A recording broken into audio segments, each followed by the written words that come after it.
Hello दोस्तों, कैसे हैं आप सब लोग। पिछले साल हज से पहले सऊदी के 4 एयरपोर्ट्स में कुछ रिस्ट्रिक्शन लगा दिए गए थे विजिटर्स के लिए। आज के इस वीडियो में उसी टॉपिक के बारे में डिस्कस करूंगा।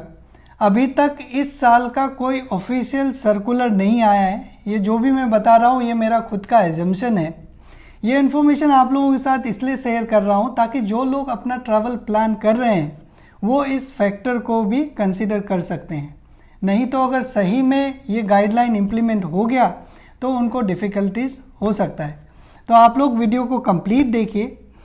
पिछले साल जद्दा, मदीना, यानबू और ताइफ इन 4 एयरपोर्ट्स में रिस्ट्रिक्शन लगाए गए थे कि जितने भी विजिटर्स हैं, विजिट वीज़ा होल्डर्स, वो इन 4 एयरपोर्ट से सऊदी के अंदर इंटर नहीं कर सकते। 1 महीना का रिस्ट्रिक्शन था, 9 जून से 9 जुलाई तक, और 7 जुलाई से हज शुरू था। मतलब 28 डेज हज से पहले ये रिस्ट्रिक्शन लागू किया गया था। तो अगर यही फॉर्मूला को एडॉप्ट करें, माने, और अगर इस साल भी इस तरह के रिस्ट्रिक्शन लगाए अगर जा सकते हैं तो वो कब लगेंगे।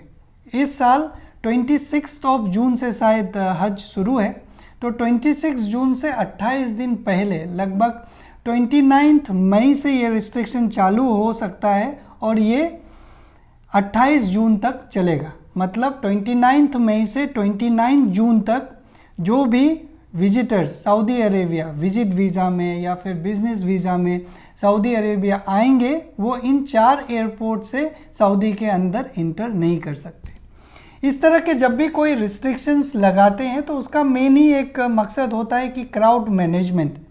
क्योंकि जद्दा बहुत बिजिएस्ट एयरपोर्ट है। 2022 का एक मैं डेटा देख रहा था कि 32 मिलियन लोग एक साल में जद्दा से ट्रैवल कर रहे हैं। अगर आप उसका मंथली एवरेज लेंगे तो लगभग 2.6 मिलियन लोग जद्दा से हर महीने ट्रैवल करते हैं। और पिछले साल हज के समय 9 लाख लगभग 900,000 हज करने के लिए लोग आए थे सारी दुनिया से, और इस बार 2 मिलियन हज करने आएंगे लोग, 20 लाख लोग आएंगे हज करने के लिए। तो इस क्राउड को मैनेजमेंट करने के लिए हो सकता है कि पिछले साल जैसा ही इस साल भी रिस्ट्रिक्शन लगाए जाए, क्योंकि इस साल पिछले साल से 2 गुना ज़्यादा लोग आएंगे हज करने के लिए।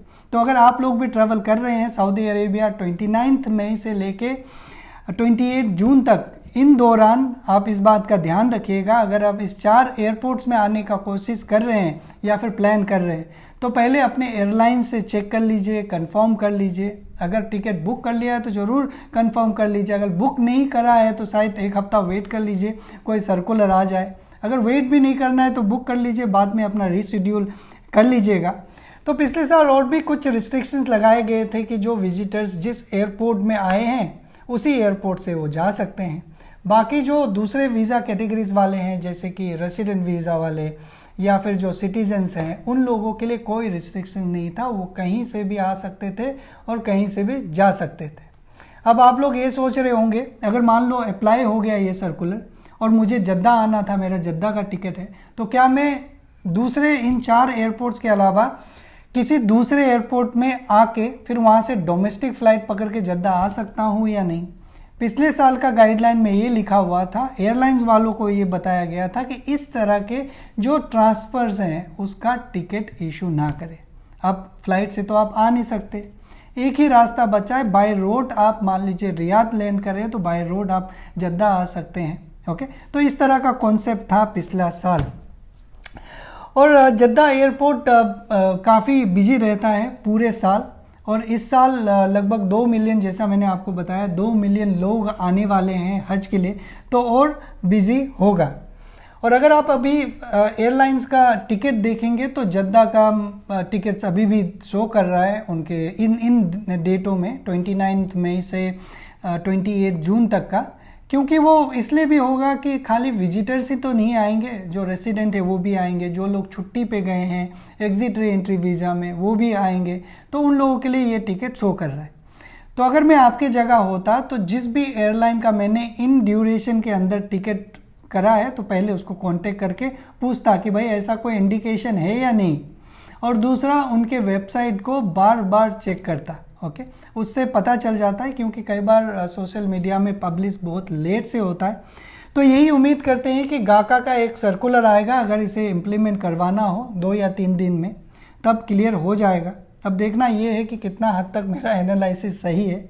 अगर नहीं भी है तो कोई बात नहीं, लेकिन आप लोगों को एक मेंटल प्रिपेयर्डनेस हो जाएगा, ताकि आपको सडन शॉक ना मिले। बहुत सारे ऐसे एप्लीकेंट हैं बहुत जल्दीबाजी कर रहे हैं VFS में अपना पासपोर्ट सबमिट करके, कि मैंने टिकट भी बुक कर लिया है, पासपोर्ट नहीं आया। तो इसी चीज़ को मैं ढूंढ रहा था कि कारण क्या हो सकता है, तब मुझे ये सारे पुराने जो सर्कुलर्स हैं वो मिले। तो मैंने सोचा आप लोगों को बता दूं, ताकि आप लोग भी अलर्ट हो जाएं। तो आज के लिए बस इतना ही। आप लोग अपना ख्याल रखिए। Thank you very much.